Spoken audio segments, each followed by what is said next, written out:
soggy. That's pretty funny.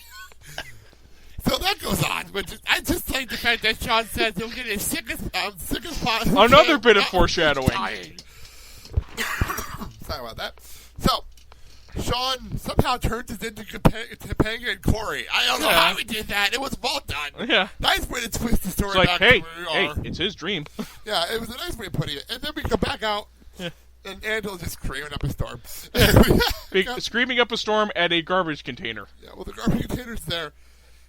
And open it up, and we'll get into it, and the janitor's dead. Well, actually, before that, it's like, oh, there's like 15 retainers in here.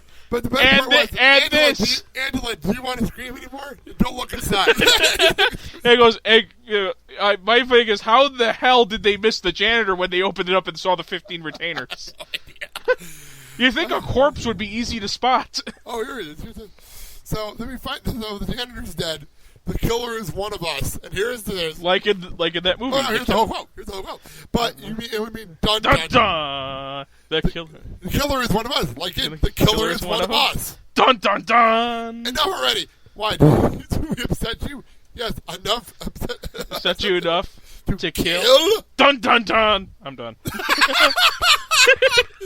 Eric, priceless. I didn't expect it. But then they go back in and they leave Eric in the hall because he's the oldest one. I think that was the oldest one. Yeah. He's the oldest one. Well, he just got tricked into staying out there. He stays out there. He turned around and they run into Jennifer Love Hewitt. Jennifer Love Hewitt looking hot as ever. Looking fantastic.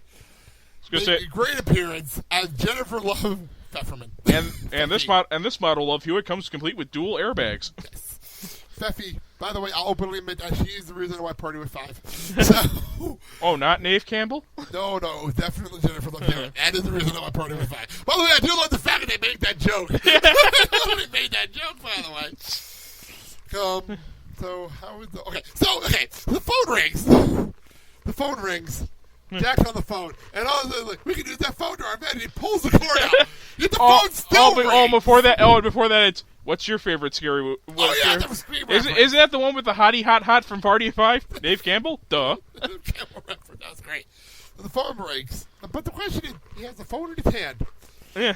How the fuck is the phone still working? It's Shawn's dream. It doesn't make any sense. Oh, and I was going to say, and Eric makes his first impression by ramming his tongue down Feffy's throat. Yes, by the way. There's a lot of females that want the show would actually be a little jealous of Jennifer Love Hewitt. And the other way around for the guys. Yeah. I was going to say, although let's be honest, if it's someone like me who did it, I'd either receive a knee to the groin or mace. I know it's a show, but still. It's still. Yeah. So we get to the second part of our song. So here you go.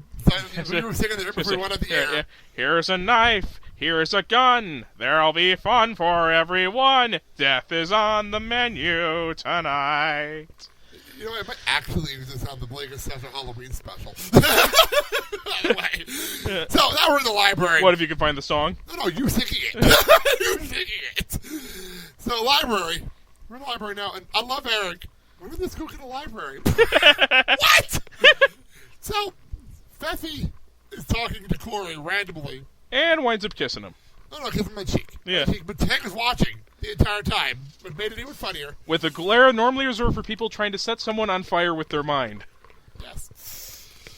So, all of a sudden the killer, quote unquote, goes behind the bookshelf and pushes books on top of Jennifer. Yeah. And Eric runs up to her, and they're talking. And nowadays it would be that she got killed by the Twilight Saga. There you go.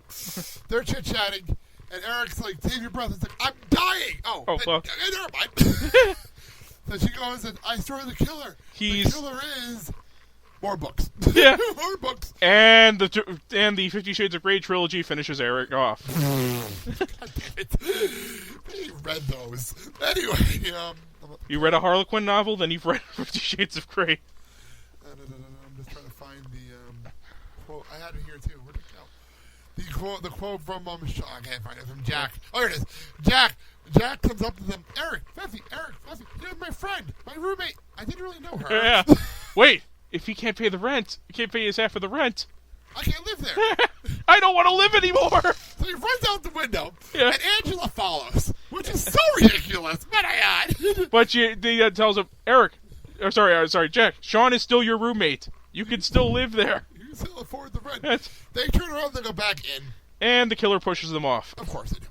And then he confronts Cory, Topanga, and Shawn, who are the only ones left out of all this, which is ironic now looking back. Yeah. By the way. By the way, notice back in the quiz, we never knew if Angela had a yes or no to that question from earlier. Yeah. We never got an answer from Angela earlier.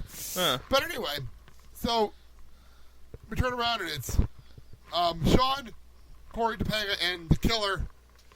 Yeah. And the killer takes Cory Topanga's hand to put him together. Yeah.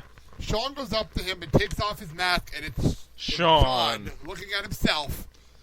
I was gonna say, wow. Yeah. I was gonna say, wow. It's either a total mind screw or Shawn somehow cloned himself. So then we find out it's a dream. It's all been a dream. And yet it doesn't really feel cheap like a lot of other... No, it doesn't, because it makes sense for what we're doing here. Yeah. Because by the end of it all, it's obvious. It's so obvious it was a dream.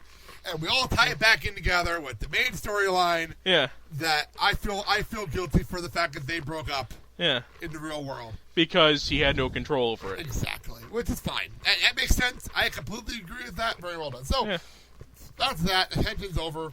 Everyone leaves. Feeney closes the door.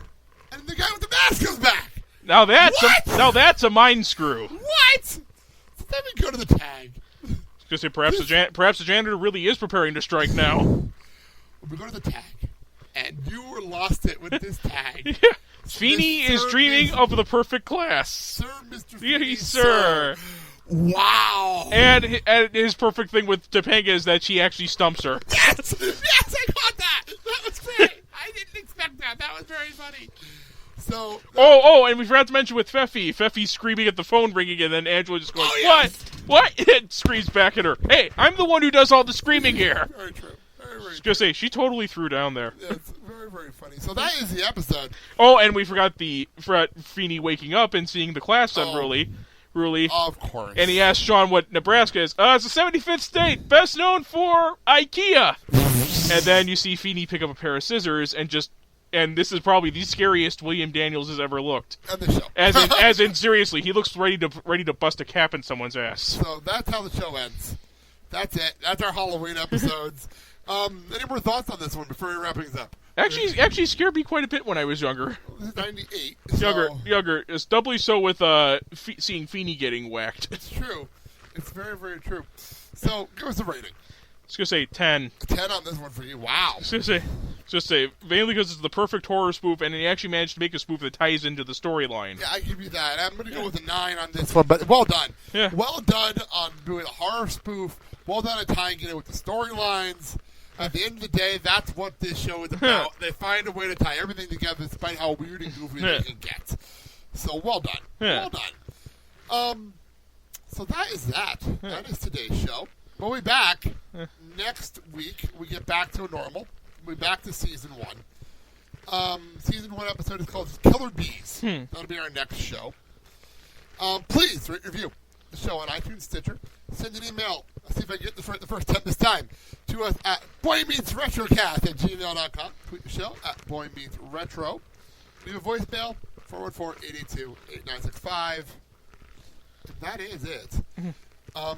This was fun. I think it's a good idea, by the way. Hey, no problem. This is definitely a great idea. We'll have to do this for the holidays as we go along. Yeah. I hope everyone who was listening knows we're just going to jump around. We do holidays, but we'll go back to normal order after holidays. But this was fun. And when we finally get to and then there was Shawn in regular season, we'll just rerun this. Yeah, well, exactly. Yeah. So that's that. Thank you for listening. Blake. I'm Kyle. And this is another episode of Boy Meets. Have a good one. No one gets out alive.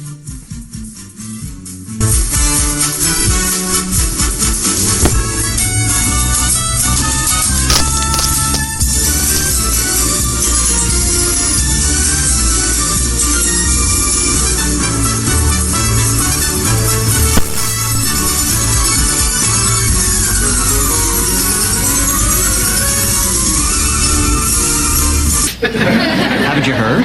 I haven't heard anything. I live upstairs. Well, it seems that a wolf escaped from the Philadelphia Zoo. Authorities believe that it may be somewhere in our area. A wolf? Out here in the burbs? Yes, probably looking for better schools. Here's a knife, here's a gun, there'll be fun for everyone. Death is is on the menu tonight. Welcome to John Adams High, where you are gonna die. That's right. All right. Feeny, you are so low budget.